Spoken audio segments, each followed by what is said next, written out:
A pleasant good morning to all of you. Magandang umaga po sa inyong lahat. Hey, Chef. Nice to see you again. Game na po ba yung 2 minutes? Go ahead, sir. Okay. Your start.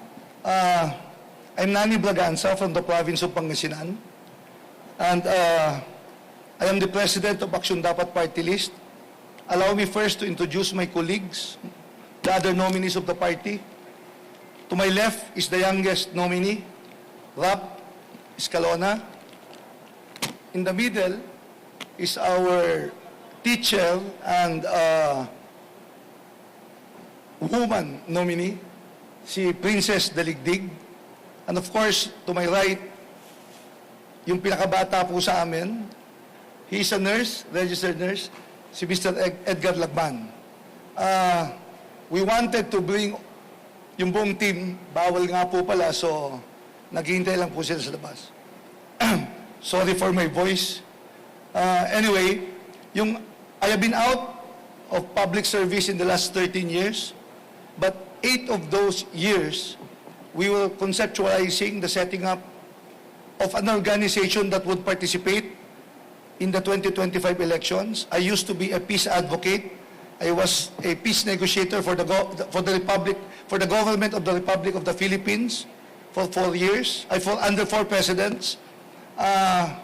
Originally, the idea was to set up a peace advocacy organization. However, nung nabuo po namin yung board of directors ng Aksyon Dapat, our diverse and inclusive platform dictated our political plans. So instead of running locally, we decided to band and form this organization to run po under the party list system. So yun po, that's the history of our party, and I'm now ready to take questions. Salamat po. Salamat din po. First question, Sherian Torres from ABS-CBN. Hi, sir. Please be gentle, ate. Nice to see you again, sir. Salamat Sir, po. Opo, can you give, kasi you run out of time, what is the main advocacy of Aksyon Dapat party list? Well, our platform is anchored on the Philippine Constitution. There are state policies that we would want to highlight in our organization. Part of it is creating opportunities for our people at saka yung anti-discrimination po.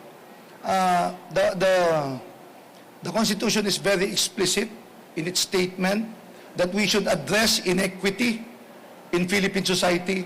So yun po yun, yung aming pong pinaglalaban. So what does inequity mean for the ordinary Filipino people? It simply means access to education. There are 2 types of students in the Philippines: those who can afford private education and those who rely on public education. There are 25 million students today from grade 1 to college, and sad to say, only 6 million will graduate or will have a diploma. May kasabihan po tayo, kung ano yung diploma mo, yun ang kita mo, yun ang kabuhayan mo, yun ang kinabukasan mo. But with less than 30% nag-graduate po sa college, paano na lang po yung sinasabi ho natin na human capital ng Pilipinas? There are 2 kinds of patients in the Philippines: those who can afford private hospitals and those who rely on public hospitals. It is our plan to increase the capacities of public hospitals in this country, as well as look into yung PhilHealth po natin. Reduce natin yung out-of-pocket expenses from out of PhilHealth. And how are you going to do that, sir? Via bills, how are you going to do that? Well, Congress is all about policy formulation, design programs and projects. So in terms of our tertiary colleges and universities, let me just say it this way, Chair, no? I was mayor of Alaminos for 9 years. Nagtayo po kami ng state university sa lungsod ng Alaminos. The government bought the land, we financed the building, but in partnership with the people, with the Pangasinan State University. That university is now the 3rd or 4th largest in the province of Pangasinan. That's on education.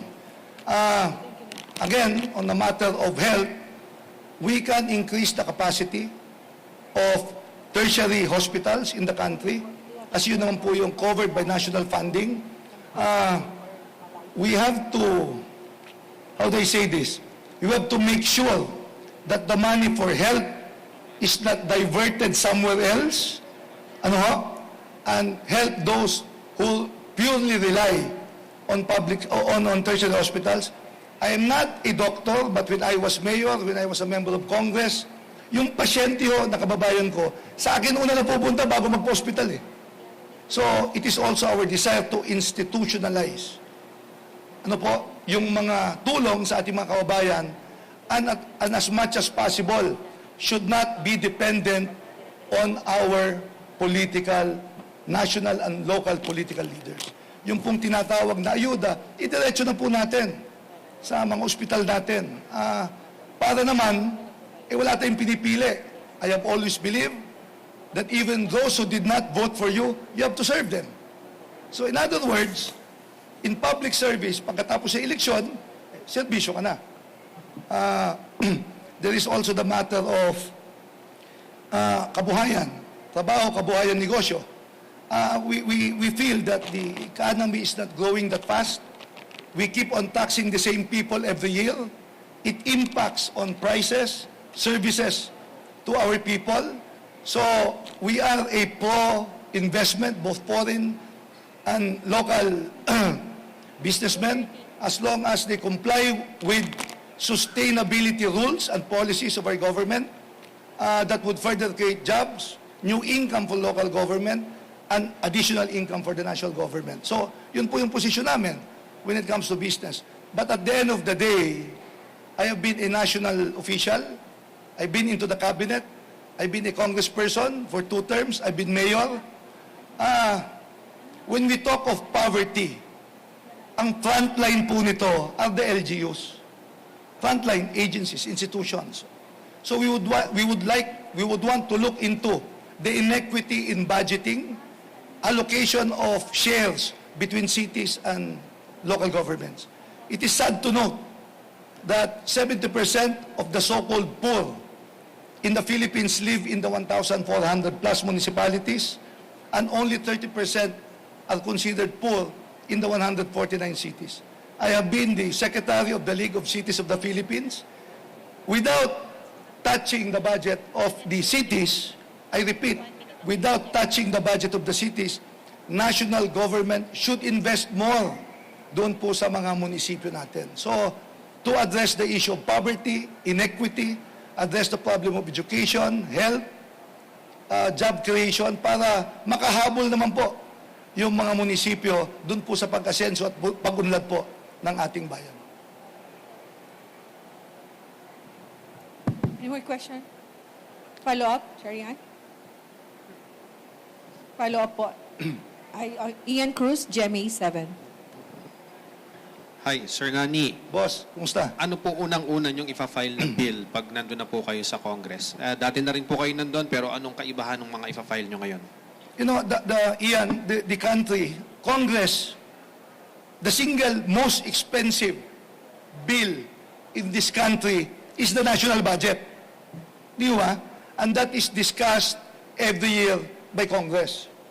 Kung hindi po ako nagkakamali, this year's budget is 6.3 trillion.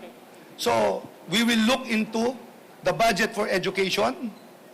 We will look into the budget of health. We will look for budgets on how to improve the local economy, especially in the rural areas, sa agriculture, sa fishing, because this is where the poorest of the poor na Filipinos ay nandun. We will look into the budget in the protection of the environment. And of course, we will look into how we can finally achieve peace dito po sa ating bansa. I have been a peace negotiator in the last several years. The issue of budget, can I have 30 seconds and 1 day? No, 30 seconds. Okay. The issue of peace ho kasi, it's not a single issue. The government was work together, root out the causes of armed conflict, and end all insurgencies in this country. There can be no peace without development, and development without peace. Maraming salamat po at magandang umaga po sa inyong lahat. Maraming salamat din, sir. Thank you, ma'am. Sir, sa gitna na po for the photo op ulit.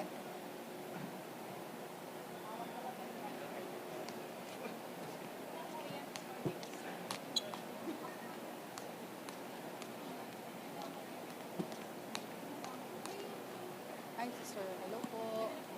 Murang Korean. Sir, ano, ilan po? 5. Okay. Salamat, sir.